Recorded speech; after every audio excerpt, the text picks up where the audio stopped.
Έχεις αναρωτηθεί ποτέ πώς να διακρίνεις μια γυναίκα που απλώς απολαμβάνει την παρέα σου από μια που πραγματικά έχει αναπτύξει βαθιά συναισθήματα για σένα?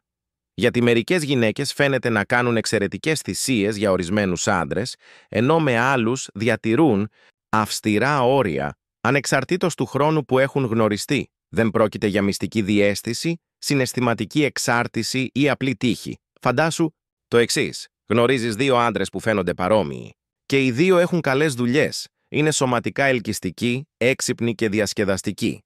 Ωστόσο, παρατηρείς ότι οι γυναίκες αλληλεπιδρούν με αυτούς με εντελώς διαφορετικό τρόπο. Με τον πρώτο είναι ευγενικές, φιλικές, ακόμα και παιχνιδιάρικες, αλλά διατηρούν συναισθηματική απόσταση. Με τον δεύτερο κυριολεκτικά αναδιοργανώνουν τις ζωές τους, κάνουν θυσίες που φαίνονται παράλογες και δείχνουν αφοσίωση που ξεπερνά κάθε λογική εξήγηση. Τι είναι αυτό που καθορίζει αυτές τις εντελώς διαφορετικές αντιδράσεις από γυναίκες που φαίνονται παρόμοιες? Ποιο είναι το κρυφό στοιχείο που λειτουργεί εδώ? Αυτό που παρατηρείς είναι η θεμελιώδης διαφορά μεταξύ της επιφανειακής έλξης και της γνήσιας γυναικείας αγάπης. Όταν μία γυναίκα πραγματικά αγαπά, δεν αλλάζει μόνο το πώς αισθάνεται. Αλλάζει θεμελιωδώς το πώς ενεργεί, τι προτεραιότητες δίνει και τι είναι διατεθειμένη να θυσιάσει. Σήμερα θα σου αποκαλύψω τις 6 συγκεκριμένες ενέργειες που οι γυναίκες κάνουν αποκλειστικά για άντρες προς τους οποίους αισθάνονται αυθεντική αγάπη, όχι προσωρινή έλξη ή περιστασιακό ενδιαφέρον.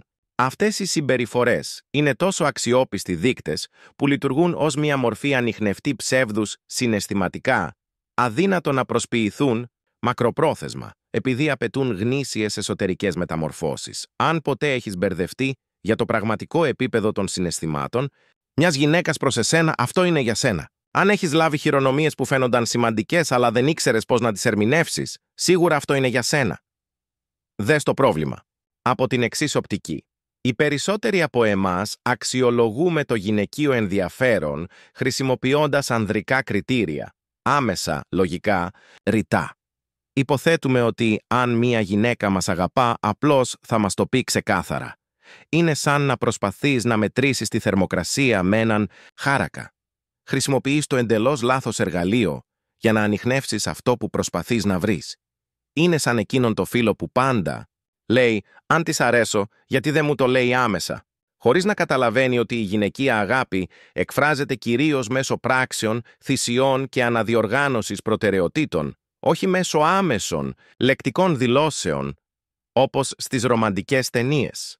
Το καταστροφικό λάθος είναι να μην αναγνωρίζεις ότι η αυθεντική γυναικεία αγάπη λειτουργεί με μια συναισθηματική λογική εντελώς διαφορετική από το περιστασιακό ενδιαφέρον. Όπως δίδασκε ο στοικός φιλόσοφος Επίκτητος, δεν είναι τα πράγματα που μας ταράζουν, αλλά οι απόψεις μας για τα πράγματα. Στο πλαίσιο μας δεν είναι οι ενέργειές της που υποδεικνύουν την αγάπη, αλλά η σωστή ερμηνεία του τι ενέργειες πραγματικά σημαίνουν κάτι βαθύ.